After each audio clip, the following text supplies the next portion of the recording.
ఈ యొక్క గణనాథుడు చేరుకున్నట్టుగా కూడా తెలుస్తాము. మరి కాసేపట్లోనే ఇక్కడికి చేరుకోబోతా ఉన్నారు. ప్రధానంగా మనం చూసుకున్నట్టయితే ఇక్కడ ఏదైతే క్రేన్ నెంబర్ 4 కనిపిస్తా ఉందో మనం చూస్తా ఉన్నాం విజువల్స్ లో. సో ఇక్కడే ఈ క్రేన్ నెంబర్ 4 ఏదైతే ఇక్కడ ప్రత్యేకంగా క్రేన్ ఏర్పాటు చేయడం జరిగింది. ఇదే క్రేన్ వద్ద నుంచి ఖైరతాబాద్ గణనాథుడిని లిఫ్ట్ చేసి ట్యాంక్ బండ్ లో నిమజ్జనం చేయబోతా ఉన్నారు. దీనికి సంబంధించి ఇప్పటికే అధికారులు అయితే పూర్తి స్థాయిలో ఏర్పాట్లు చేయడం జరిగింది. మరొక వైపు మధ్యాహ్నం 12 నుంచి మధ్యాహ్నం 1 గంట మధ్యలో ఖైరతాబాద్ గణనాథుని నిమజ్జనం పూర్తి చేసేలా అధికారులు అయితే ప్రణాళికలు ఇప్పటికే పూర్తి చేయడం జరిగింది. దీనికి సంబంధించి ఏదైతే ఈ శోభాయాత్ర ఉందో ఖైరతాబాద్ గణనాథుడి 2.5 కిలోమీటర్ల దూరం వరకు కూడా ఈ శోభాయాత్ర కొనసాగుతా ఉంది. దీనికి సంబంధించి మనం ఒకసారి రూట్ మ్యాప్ చూసుకున్నట్టయితే ఖైరతాబాద్ అక్కడ గణనాథుడు sensation theatre, Rajdoot hotel, telephone Bhavan, Telugu Thalli flyover, secretariat, NTR Marg మీదుగా ఇక్కడ క్రేన్ నెంబర్ 4 వద్దకి చేరుకుంటారు.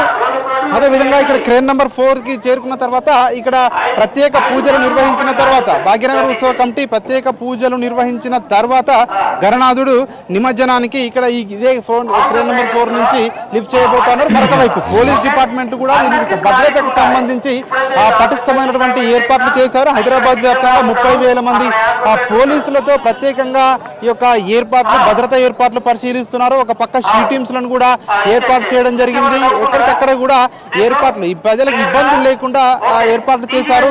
ఈ ఎన్టీఆర్ మార్గ్ ట్యాంక్ బండ్ పై ఉన్నటువంటి డివైడర్ ఏదైతే ఉందో డివైడర్ అక్కడ ఈ 2 వైపులా కూడా మధ్యలో బార్కేడ్లు ఏర్పాటు చేయడం జరిగింది. ఎందుకంటే క్రౌడ్ ఒక్కసారిగా ఎక్కువ వస్తుంది కాబట్టి ఇబ్బందులు తలెత్తకుండా ఖైరతాబాద్ గణనాథుడు ఇక్కడికి క్రేన్ నెంబర్ 4 దగ్గరకు వచ్చిన తర్వాత ఇబ్బందులు తలెత్తకుండా ఉండేందుకు డివైడర్ కు మధ్యలో ఇది పార్టీషన్ ఏర్పాటు చేయడం జరిగింది. ఎందుకంటే ఒక్కసారిగా కూడా భక్తులు ఎక్కువ సంఖ్యలో వచ్చే అవకాశం ఉంది కాబట్టి ఇక్కడ ఏర్పాట్లు కూడా చేయడం జరిగింది. అదేవిధంగా ఇటు మనం చూసుకున్నట్టయితే 30,000 మంది పోలీసులు ఈ భద్రతను ఇప్పటికే చేస్తా ఉన్నారు. ప్రత్యేకంగా సీసీటీవీ కెమెరాలు కూడా ఏర్పాటు చేయడం జరిగింది. 160 యాక్షన్ టీమ్స్, 16 కంట్రోల్ రూమ్లను ఏర్పాటు చేయడం జరిగింది. ఇవన్నీ కూడా హైదరాబాద్ కమాండ్ కంట్రోల్ సెంటర్ కు అనుసంధానం చేసి ఎప్పటికప్పుడు కూడా పరిస్థితిని ఉన్నతాధికారులు పర్యవేక్షిస్తున్నారు. అదేవిధంగా ప్రత్యేకంగా ట్రాఫిక్ ఆంక్షలు కూడా కొనసాగుతా ఉన్నాయి. ఇప్పటికే ఈ ఉదయం 6 గంటల నుంచి ఈ ట్రాఫిక్ ఆంక్షలు కొనసాగుతా ఉన్నాయి. రేపు ఉదయం 10 గంటల వరకు కూడా ట్యాంక్ బండ్ పరిసరాల్లో ఈ ఒక ట్రాఫిక్ ఆంక్షలు కొనసాగుతాయని పోలీసు చెప్తా ఉన్నారు. ఇటు Liberty, Panjagutta, Raniganj, tank bund కు వెళ్లే ఈ కూడళ్ళు ఏవైతే ఉన్నాయో చౌరస్తాలు ఇవన్నీ కూడా ట్రాఫిక్ ఇప్పటికే డైవర్ట్ చేయడం జరిగింది. మరొక వైపు ఇప్పటికే ప్రజలకు ఇటు భక్తులకు ఇబ్బందులు తలెత్తకుండా ఉండేందుకు ప్రత్యేకంగా ఇటు ఆర్టీసీ బస్సులను నడుపుతా ఉన్నారు. మెట్రో రైలు సమయాన్ని కూడా ఎక్స్టెండ్ చేయడం జరిగింది. అదేవిధంగా ప్రత్యేకంగా హెల్ప్ లైన్ నంబర్ కూడా ఇవ్వడం జరిగింది. ఇప్పటికైతే ట్యాంక్ బండ్ వద్దకు ఇప్పుడిప్పుడే వినాయకులు వస్తా ఉన్నాయి. మరి కాసేపట్లోనే పెద్ద ఎత్తున వినాయకుల నిమజ్జనానికి తరలి వచ్చే అవకాశం కనిపిస్తా ఉంది. గత 9 రోజులుగా కూడా చూస్తా ఉన్నాము. ఇప్పటికే ఏదైతే 3వ రోజు నుంచి కూడా నిమజ్జనాలు ప్రారంభమయ్యాయి. హైదరాబాద్ లో ప్రతిరోజు కూడా పెద్ద ఎత్తున ట్యాంక్ బండ్ వద్ద నిమజ్జనాలు జరుగుతూ ఉన్నాయి. ఈ రోజు మిగిలిన అన్ని వినాయకుల నిమజ్జనాలు కూడా పూర్తి చేసేందుకు అధికారులు ఏర్పాట్లు చేశారు. ప్రధానంగా ఖైరతాబాద్ గణనాథుడి నిమజ్జనం పూర్తయితే ఇతర గణనాథుల నిమజ్జనానికి ఇక్కడ మార్గం సుగమం అవుతుందని చెప్పి కూడా అధికారులు భావిస్తున్నారు. ఎందుకంటే ఇక్కడ భద్రత విషయంలో కావచ్చు, అదేవిధంగా ఇటు ట్రాఫిక్ దృష్టిలో పెట్టుకొని ముందుగా భారీ గణనాథుని మధ్యాహ్నం వరకు 1 గంట వరకు నిమజ్జనం చేసేలా ప్రణాళికలు అయితే రూపొందించడం జరిగింది. దీనికి సంబంధించి జిహెచ్ఎంసీ కమిషనర్, అదేవిధంగా పోలీసులు, ఇటు ఎస్పీ, అదేవిధంగా సిపిలు ఎప్పటికప్పుడు కూడా ఇక్కడ ఉన్నటువంటి పరిస్థితిని సమీక్షిస్తున్నారు. సీసీటీవీలు, అదేవిధంగా ఇటు షీటింగ్స్ ద్వారా కూడా ఎప్పటికప్పుడు కూడా భద్రతను పర్యవేక్షిస్తున్నారు. అదేవిధంగా ఇటు శానిటైజేషన్ సంబంధించి మరొక వైపు ఇటుకు వచ్చే భక్తులకు తాగునీటి విషయంలో ఎలాంటి ఇబ్బందులు లేకుండా కూడా ఏర్పాట్లు అయితే పూర్తి చేయడం జరిగింది. ప్రస్తుతం భారీ గణనాథుడి శోభాయాత్ర జరుగుతూ ఉంది. సెక్రటేరియట్ సమీపంలోకి మరో గంటన్నరలో రాబోతా ఉంది. మధ్యాహ్నం 1 గంట వరకు నిమజ్జనం పూర్తి చేసేలా అధికారులు అయితే అన్ని ఏర్పాట్లు చేశారు. రమణ,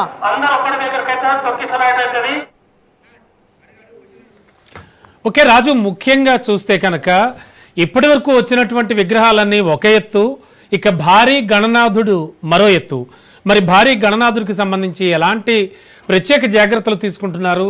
అలాగే ఇప్పుడున్న కండిషన్లో అక్కడ ఉన్నటువంటి పోలీస్ యంత్రాంగం కావచ్చు, అధికారులు కావచ్చు, ఇక భక్తులకు సంబంధించి కూడా వారికి వాటర్ ఫెసిలిటీస్ కానీ, శానిటేషన్ ఫెసిలిటీస్ కానీ ఇవన్నీ కూడా కల్పిస్తూ ఉన్నారా? ఎలా ఉంది సిచ్యువేషన్? ప్రస్తుతానికైతే ఎందుకంటే ఇప్పటి వరకు కూడా ఈ 9 రోజుల పాటు కూడా జరిగినటువంటి నిమజ్జనాలు ఏవైతే ఉన్నాయో ఇవన్నీ కూడా ఒకెత్తు. ఈ ఖైరతాబాద్ గణనాథుని నిమజ్జనం అనేది ఒకెత్తుగా కూడా ఇటు అధికారులు కూడా చెప్తా ఉన్నారు. ఎందుకంటే ఖైరతాబాద్ గణనాథుని నిమజ్జనం పూర్తయిందంటే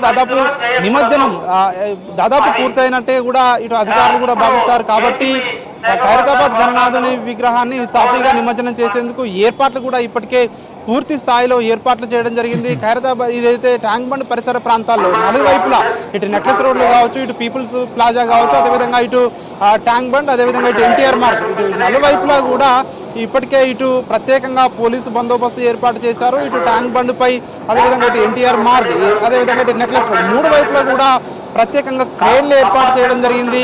ఎక్కడికక్కడ కూడా తీసుకువచ్చే విగ్రహాలను నిమజ్జనాలకు ఇప్పటికే చేస్తూ ఉన్నారు. ఎక్కడ కూడా ఇబ్బందులు తలెత్తకుండా ఉండేందుకు ఒకవైపు వాహనాలు వచ్చేందుకు వీలుగా ట్యాంక్ బండ్ పైన, అదేవిధంగా వెళ్లేందుకు లోయర్ ట్యాంక్ బండ్ నుంచి ప్రత్యేకంగా రూట్ మ్యాప్ను కూడా అధికారులు ఏర్పాటు చేయడం జరిగింది. పెద్ద ఎత్తున ఇటు ట్రాఫిక్ జామ్ ఏర్పాటు అయ్యే అవకాశం ఉంది కాబట్టి ఇప్పటికే ఇటు ట్యాంక్ బండ్కు వచ్చే రోడ్లన్నీ కూడా మూసివేయడం జరిగింది. ఏదైతే కేవలం వినాయకుల విగ్రహాలు వస్తూ ఉన్నాయో ఆ వాహనాలకే అనుమతి ఉంది. దానికి సంబంధించి ఇప్పటికే ప్రత్యేక